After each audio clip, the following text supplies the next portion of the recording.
He actually said it. With cameras rolling, with reporters listening, with millions of families staring down the single biggest healthcare price spike in more than a decade, he said he would rather not extend the subsidies that have kept premiums from exploding. And let's be extremely clear about what's happening here.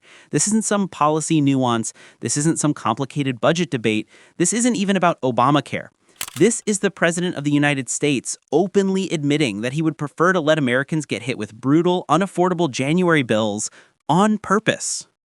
He didn't stumble into this. He wasn't misquoted. He didn't walk it back. He meant it.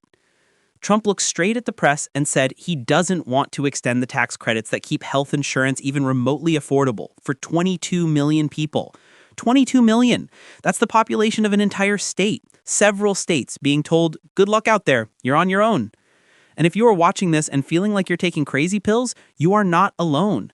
Because when a president tells you out loud that he would rather let people suffer financially, that's not politics. That's gaslighting mixed with cruelty. Let that sink in.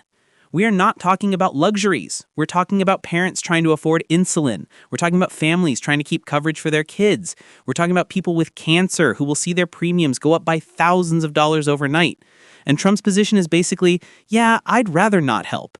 And honestly, it's pathetic. Here is the reality that he doesn't want you to see. These subsidies weren't giveaways. They weren't bailouts. They weren't gifts to anyone. They were the only thing preventing the health insurance market from detonating in January. Every economist has said it. Every health policy analyst has said it. Even Republican lawmakers in swing districts have begged him to extend them. And Trump's response? A shrug. And a line about sending money directly to the people, which, of course, he refuses to explain because that's not a real plan. It's a slogan. It's a talking point designed to distract from the fact that he's about to let millions get slammed with bills they cannot pay. And it gets worse. Because at the exact same moment he's saying he won't extend the subsidies, he's also trying to blame Democrats, as if they're the ones holding the matches while he pours gasoline. He says they're negotiating with him. Negotiating what? He controls the White House. His party controls both chambers. If he wanted to extend the subsidies, it would happen. Full stop. The only reason it isn't happening is because he doesn't want it to happen. Make no mistake, this isn't an accident. This is a deliberate choice to manufacture financial pain and then pretend it's someone else's fault. He had one job: prevent premiums from skyrocketing in 2026. He had one job: spare families from getting blindsided by impossible January bills. And instead, he chose to grandstand. He chose to posture. He chose to inflict tough love on people who are already drowning. He abandoned the relief. He abandoned the families, and he's proud of it. He didn't just float a bad idea. He didn't just make an off-the-cuff comment. Trump made an active decision, knowing full well what would happen, to allow the enhanced ACA subsidies to expire. And what makes this even stunning is that the numbers aren't hypothetical. The data isn't ambiguous. The consequences aren't theoretical. We know exactly what happens when these subsidies lapse because every health policy model, every economist, every nonpartisan analyst has been screaming the same thing for months. Premiums will skyrocket. And when I say skyrocket, I don't mean a small bump. I don't mean a minor increase. I mean double. I mean triple. I mean families that currently pay $200 a month suddenly paying $800, $900, $1,200. And Trump is pretending that this is some kind of bold fiscal responsibility move, when in reality it is a manufactured crisis with real human casualties. Let's be extremely clear about what's happening here.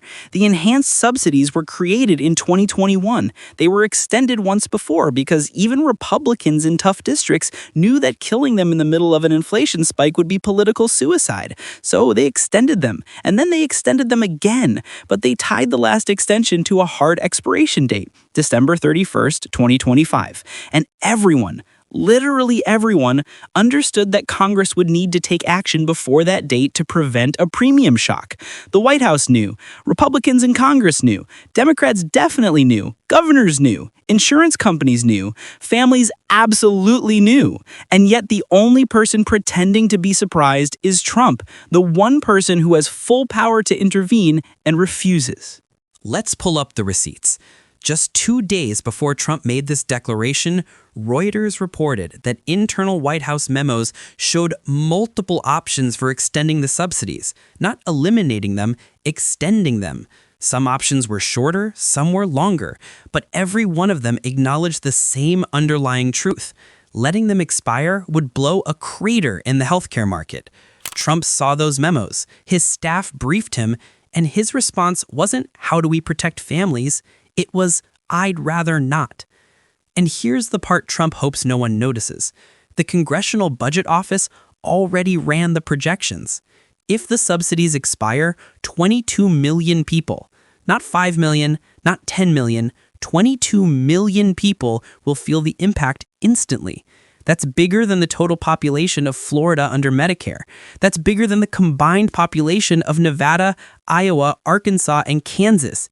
And Trump is waving it away like it's a parking ticket. Let's talk about who gets hit.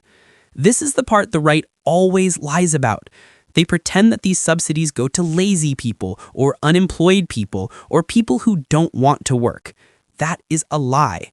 The vast majority of people who use ACA subsidies are working class Americans, people with 2 jobs, people who work hourly shifts, people who do everything Republicans claim to value. They are restaurant workers, delivery drivers, home care workers, people in retail, people employed by small businesses that don't offer health coverage. These are the people Trump is telling, "I'd rather not help you." Not millionaires, not billionaires, not people who have accountants and private doctors. Regular Americans who are one medical emergency away from bankruptcy, because this country is the only developed nation where a broken arm can ruin your credit score and a cancer diagnosis can wipe out your life savings. But Trump's logic gets even more insulting. When asked why he doesn't want to extend the subsidies, he says he wants to give the money directly to the people. Okay, what money? How much? Through what mechanism? In what form? Is he talking about a tax credit, a voucher, a monthly check, a reimbursement? Nobody knows, because he never explains it, because it doesn't exist. This is not a policy. It's a slogan dressed up as a miracle cure. And this isn't me reading between the lines. This is the White House's own admission. Multiple aides have told reporters off the record that Trump prefers the talking point over the actual policy. Let that sink in. They are saying the quiet part out loud. Even his staff knows this is smoke and mirrors. Meanwhile, insurance companies are already filing their premium estimates for 2026. And guess what? They are preparing for the subsidies to vanish. They are pricing accordingly. That means they are assuming millions of people will drop coverage because they can't afford it, which leads insurance pools to get older, sicker, and more expensive, which then forces premiums even higher for the people who stay. This is how markets spiral. This is how we got to the pre-ACA crisis in the first place.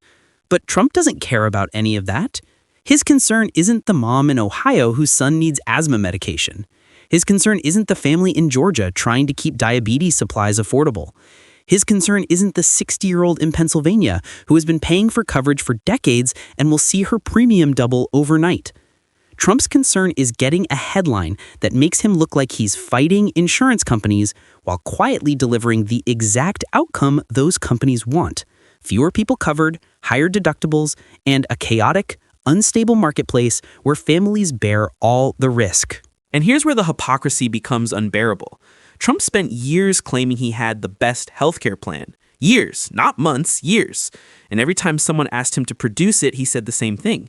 "We're working on it. It's coming. It's almost ready." But when he had full control, White House, House, Senate, he couldn't produce anything, not one plan. Because there was no plan. There was never a plan. And here we are again. He's blowing up the subsidies that keep the system afloat while bragging about a plan that still doesn't exist. This isn't an error. It's a feature. Chaos is the point. Trump thrives on breaking systems and then blaming the people who tried to warn him. He breaks the vase, hands you the pieces, and says, "Look what you made me do." And that is exactly what he's doing here. He's creating a crisis he can point to later and say, "See, Obamacare was always a disaster." When, in reality, the biggest disaster is letting him anywhere near health policy in the first place. Let's talk about Congress, because they deserve blame too. Republicans in safe red districts are openly celebrating the end of the subsidies. They call them wasteful. They call them unsustainable. They say ending them will reduce dependency. These are the same lawmakers who take government-funded health insurance for themselves, including subsidies for their own coverage, while telling their constituents to pull themselves up by their bootstraps. But swing district Republicans? They're panicking. And they should be. They spent the last 2 months warning Trump behind closed doors that if these subsidies expire, they will lose their elections. They know exactly how many voters in their districts rely on ACA credits. They know exactly how many people will lose coverage or face premium spikes. And Trump just spit in their faces. He told them, and the millions of people they represent, "I'd rather not." So now these Republicans are stuck, choosing between angering their constituents or angering Trump. And we all know which direction they'll pick, because we've seen this movie before. They will fall in line. They will pretend this is about fiscal responsibility. They will blame Democrats. And when constituents show up in January with bills they can't pay, these same Republicans will shrug and act like they had nothing to do with it. Meanwhile, Democrats tried to tie subsidy extensions to government funding, and Republicans refused. They let the government shut down for the longest period in U.S. history rather than extend relief for American families. That's not gridlock, that's sabotage. And the irony is Trump is now floating the idea of maybe some kind of extension to get something else done. In other words, he's treating millions of families' health insurance like a bargaining chip, like leverage, not as a life or death necessity. This is hostage-taking in policy form. Here is the reality. The subsidies work. They lowered premiums, they expanded coverage, they prevented market collapse. The data is unambiguous. And Trump is deliberately choosing to detonate them because it gives him a political storyline. Obamacare failed. No, it didn't fail. He is failing it. And the people who will pay that price are the ones who did everything right, worked hard, paid their premiums, played by the rules, and are now staring down bills that should never have existed in the first place. And this is where the pattern becomes impossible to ignore. Because Trump abandoning Obamacare relief isn't some isolated moment. This is the exact same playbook he's used for years. Break the system, blame the system, then pretend he's the only one who can fix it. He manufactures the chaos and then positions himself as the firefighter holding a gasoline can. We've seen this movie before, multiple times. Think back to 2017. Republicans had full control of government. Full control. And what was their top priority? Repealing the Affordable Care Act. Not improving it, not fixing the gaps, not making it cheaper. Their plan was to rip it up without having anything to replace it. And yes, they came one vote away from succeeding. One vote. And when they failed, Trump didn't say, okay, let's create a better system. He didn't go back to the drawing board. He didn't propose policy. Instead, he spent the next several years using executive actions to chip away at the ACA piece by piece. Cutting outreach funding, slashing enrollment support, sabotaging risk pools, refusing to defend the law in court, doing everything possible to weaken it just enough that he could point to the damage and say, see, it never worked. This isn't an accident. It's not incompetence. It's a strategy. Because if the system works, if premiums stay low, if families stay covered, if the ACA remains popular, then Trump loses one of his favorite talking points. He loses the narrative of Democrats destroyed healthcare. And so he kneecaps the system in order to keep the talking point alive. It is the same pattern with everything he touches. Remember the government shutdown? He shut the government down for weeks, insisted Democrats were to blame, then bragged about how he was fighting for the American people even as frontal workers stood in food lines. It was chaos as political theater. Remember the border? He sabotaged bipartisan immigration bills because he didn't want the issue solved before an election. He literally admitted it. Solving the problem would hurt him politically. Again, crisis as a strategy. Remember the USPS? He deliberately slowed mail delivery before an election, then claimed mail voting was unreliable because mail was delayed. He manufactured the dysfunction and then weaponized it. That is the playbook. That is the pattern. And the ACA is just the latest casualty of a man who thrives when systems break, because broken systems give him something to blame. And honestly, it's exhausting, because every single time he counts on the public forgetting the last disaster. He counts on people being too overwhelmed, too tired, too financially stressed to track the cause and effect relationship. He repeats the same cycle, expecting a different political payoff. Sabotage, crisis, blame, campaign on the crisis he created. And the media, not all, but too many, fall for it every time. They report the crisis as if it emerged from thin air, as if it wasn't the product of deliberate choices made by the same person who now pretends to be shocked by the consequences. Let's talk specifically about healthcare, because the pattern is even clearer here. When Trump was president the first time, he openly rooted for Obamacare to fail. He said it. He didn't whisper it. He didn't hint at it. He said it out loud. Let it implode. That was his strategy. Let millions suffer so he could say, "I told you so." That is the same mindset behind his refusal to extend subsidies now. If the ACA becomes unaffordable, he can claim it was doomed. If premiums explode, he can blame Democrats. If families lose coverage, he can shrug and say, "I warned you." Because the suffering isn't the bug, it's the feature. And the GOP falls in line because the suffering gives them the political leverage they want. If people are hurting, Republicans can argue the system is broken. If the system is broken, they can push their long-standing ideological goal, dismantling the ACA entirely. It's the same cynical calculation they've been making for over a decade. Use pain as a political tool. Now you might ask, why would they do this right before an election year? Why risk infuriating millions of voters? Why play with fire? Because the calculation is simple. They think they can blame someone else. Trump is already trying it. He's already floating the idea that Democrats didn't negotiate with him, even though he is the one saying he doesn't want the subsidies at all.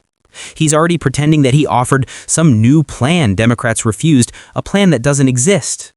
He's already positioning himself as the outsider, even while sitting in the Oval Office with unified Republican control of government.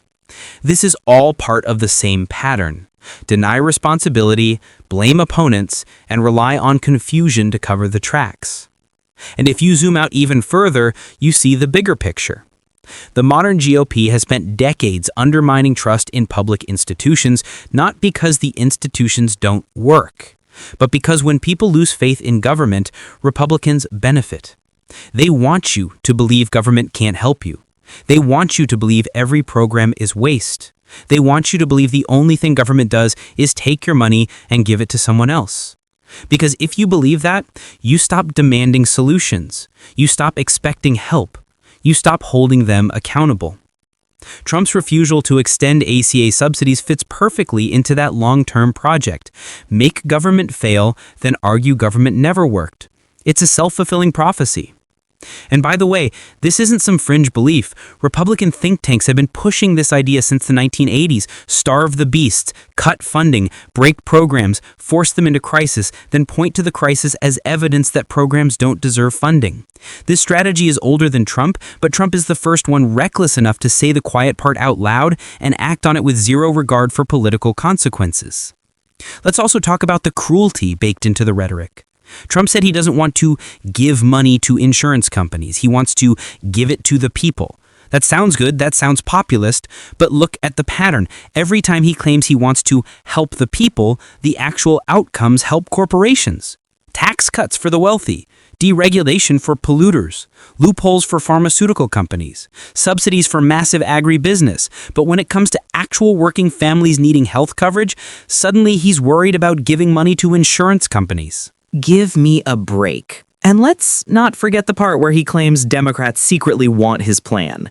Which Democrats? He won't say, because it's not real.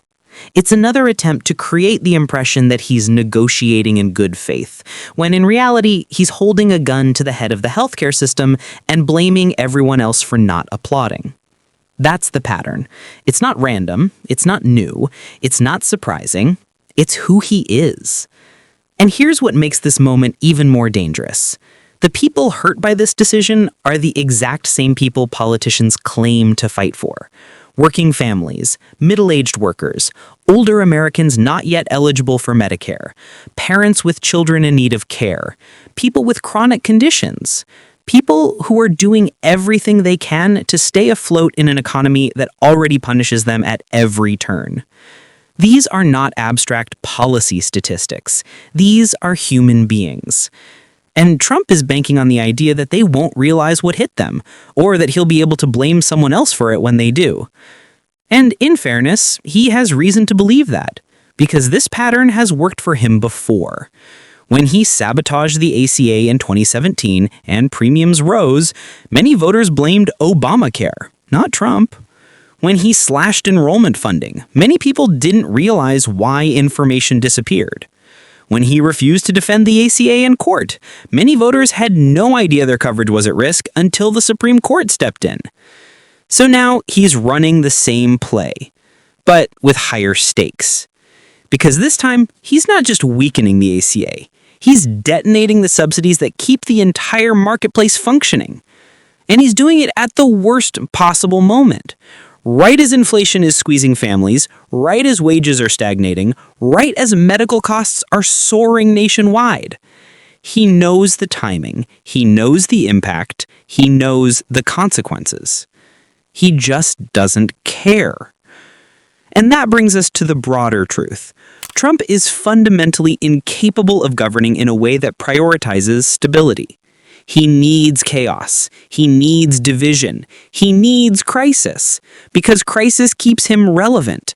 Crisis gives him something to fix. Crisis allows him to frame himself as the only solution to problems he created. And the ACA subsidies? They're just collateral damage in his never-ending quest for conflict. And this is where the stakes become terrifyingly real. Because if this goes unchecked, if Trump gets away with letting the ACA subsidies die while pretending he's doing people a favor, the consequences won't just hit families in January. They will ripple through the entire country for years. Let's start with the immediate fallout. When those subsidies evaporate, millions of people will face insurance bills they simply cannot pay. Not hard to pay, not tight, but manageable. I mean impossible. We're talking about families who already budget down to the dollar suddenly seeing premiums jump by hundreds, sometimes thousands overnight. And when that happens, people drop coverage. Not because they want to, because they have no choice. And once millions drop coverage, insurance pools shift. Younger, healthier people leave first. That leaves older, sicker, costlier people behind. And when that happens, premiums rise even higher. Deductibles rise, out-of-pocket costs rise. The entire market becomes unstable. This isn't fear-mongering. This is exactly what the Congressional Budget Office warned. This is exactly what health economists warned. This is exactly what actuarial models predicted. But Trump doesn't care, because destabilizing the system gives him a political talking point. See, Obamacare was always a disaster. It's the same tactic arsonists use when they point at a burning building and say, "Who built this fire trap?" They don't mention the gas can in their hand. They don't mention the matches they dropped. And if you think he'll stop at subsidies, think again.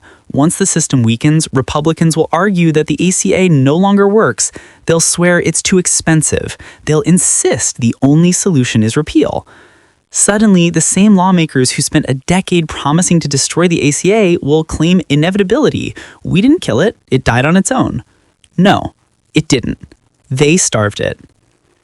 And the long-term consequences go even deeper.